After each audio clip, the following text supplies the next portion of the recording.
Hello everyone, I am Ashwini Vashishtha. और जैसा कि मैंने आप लोगों को प्रॉमिस किया था कि गुड़गांव के अंदर वो सभी प्रोजेक्ट जो अफोर्डेबल हाउसिंग पॉलिसी स्कीम में आते हैं और रेडी टू मूव हैं और साथ के साथ आप लीगल तौर पर वो खरीद सकते हैं और रजिस्ट्री केस हैं, वो प्रोजेक्ट मैं आप लोगों को शेयर करूंगा।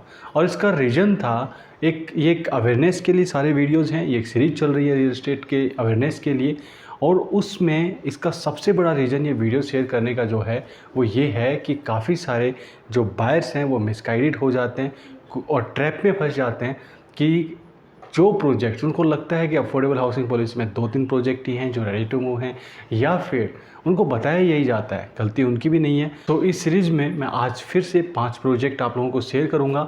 इससे पहले मैंने 6 प्रोजेक्ट द्वारका एक्सप्रेसवे के आप लोगों को फर्स्ट पार्ट में शेयर किए। सेकंड पार्ट में मैंने 5 प्रोजेक्ट आप लोगों को शेयर किए द्वारका एक्सप्रेसवे के ही। अब मैं न्यू गुड़गांव द्वारका एक्सप्रेसवे को जो एडजॉइन करते हैं, मैं वो प्रोजेक्ट्स आप लोगों को शेयर करूंगा। उसके बाद हम सभी प्रोजेक्ट्स धीरे धीरे आप लोगों को मैं शेयर करता हुआ चलूँगा और आपको एक आइडिया लग जाएगा प्राइस, लोकेशन, ये शॉर्ट रिव्यू आप हर एक प्रोजेक्ट का कह सकते हैं। इसे डिटेल रिव्यू आपको चाहिए तो आप कमेंट बॉक्स में लिखें। यदि आप रीसेल में कोई यूनिट चाहिए किसी प्रोजेक्ट में और लास्ट एंड फाइनल प्राइस पूछना चाहते हैं तो वो आप मुझे मैसेज कर सकते हैं। चलिए टाइम वेस्ट ना करते हुए सबसे पहले हम फर्स्ट प्रोजेक्ट पर आते हैं।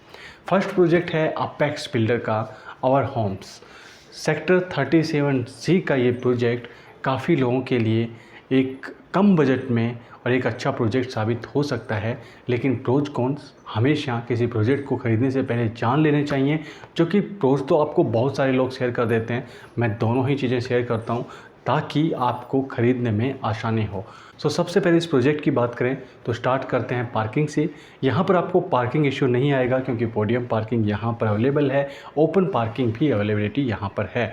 काफ़ी सारे पार्किंग स्पेस बन जाता है, इसके लिए आपको प्रॉब्लम नहीं आएगी। बट यदि आप कंस्ट्रक्शन की बात करें तो मैं उसको सजेस्ट कंस्ट्रक्शन की बात करें तो नहीं कर सकता। बट कुछ और आगे हम बात करें कि बजट की, तो बजट के हिसाब से जिनका लो बजट है और जिनको गुड़गांव से कनेक्ट रहना है, जिनको फ्यूचर में एक अच्छी लोकेशन जो बनने वाली है वहाँ पर कोई प्रोजेक्ट ख़रीदना है, तो बिल्कुल आप इस प्रोजेक्ट को ख़रीद सकते हैं। कुछ इश्यूज और भी आए हैं जैसे कि मेंटेनेंस के रिगार्डिंग, कुछ ऐसे इश्यूज हैं जैसे इलेक्ट्रिसिटी के लिए इन लोगों ने जितना लोड होना चाहिए था वो नहीं लिया और उसके लिए बहुत सारे यहाँ के जो रेजिडेंट्स हैं उनको प्रॉब्लम आई। अब यहाँ पर यदि हम रेंट की बात करें, देखिए रेंट और सेल के जो प्राइस हैं वो दोनों डिपेंड करते हैं फेसिंग पे, फ्लोर पे और साथ के साथ वहाँ पर जो वुडन वर्क हुआ है इसके ऊपर भी। लेकिन यहाँ पर हम 12 से 18 हज़ार रुपये यहाँ पर रेंट आता है और यदि सेल की बात करूँ तो 32 से स्टार्ट होकर और 40 तक की डील होती है। इसके बाद मैं जिस प्रोजेक्ट के बारे में बात करने वाला हूँ वो सिग्नेचर ग्लोबल का प्रोजेक्ट है एस्पायर सेक्टर 95 में। सेक्टर 95 का प्रोजेक्ट एक अच्छी लोकेशन कही जा सकती है, फ्यूचर की अच्छी लोकेशन कहा जा सकता है इसे। पटौदी रोड पर है और सेक्टर 95 में है। यदि हम इस फ्लैट को ख़रीदना हो तो यहाँ पर एक अच्छे ब्रांड के साथ जुड़ना चाहें तो बिल्कुल इस फ्लैट को ख़रीद सकते हैं। कंस्ट्रक्शन क्वालिटी यदि हमें अच्छी चाहिए बिल्कुल हम इस प्रोजेक्ट को ख़रीद सकते हैं। यदि एप्रिसिएशन की बात करें तो एप्रिसिएशन अभी जो काफ़ी सारे अच्छे बिल्डर्स हैं उन प्रोजेक्ट्स में अभी आता है, उतना एप्रिसिएशन अभी नहीं आया है, उसके लिए थोड़ा सा वेट करना पड़ेगा। डिटेल रिव्यू मैं कर दूंगा यदि आपकी डिमांड रही कमेंट बॉक्स में, किसी भी प्रोजेक्ट के लिए या किसी और के लिए। मैंने जो 2 वीडियो शेयर किए हैं मैंने उनके भी सारे कमेंट्स देखे हैं। मैं बहुत जल्द जिन प्रोजेक्ट्स के बारे में आपने बताया है मैं उनको भी शेयर करने वाला हूँ। इसके बाद एक और प्रोजेक्ट की हम बात करें सिग्नेचर ग्लोबल के ही, वो है 93 में ऑर्किड एवेन्यू प्रोजेक्ट के लिए हम बात करें। देखिए बहुत सारे अच्छे पॉइंट्स भी हैं जैसे बिल्डर, जैसे पार्किंग आपको कोई प्रॉब्लम नहीं आती है। आप एक कंस्ट्रक्शन क्वालिटी है, बिल्कुल अच्छी कंस्ट्रक्शन क्वालिटी में हम इस प्रोजेक्ट को रख सकते हैं।